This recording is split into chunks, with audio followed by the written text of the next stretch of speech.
dog food, pagkain ng aso. Ayun, oh. Papakita ko sa iyo yung dinadaanan namin, nalakaran namin, nakuta namin ng malayo.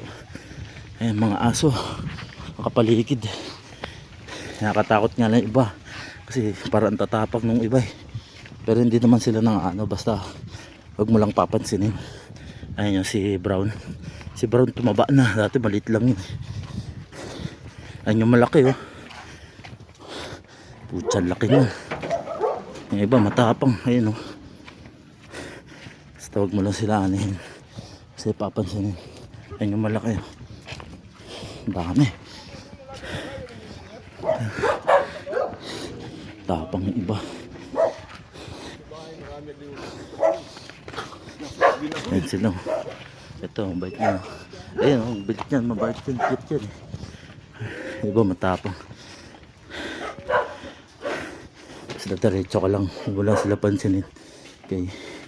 Ito yung nakakutan namin. Ito yung barracks nila. Ayan. Bako na. Mamaya na ulit. Makulab pong ayusin ko muna.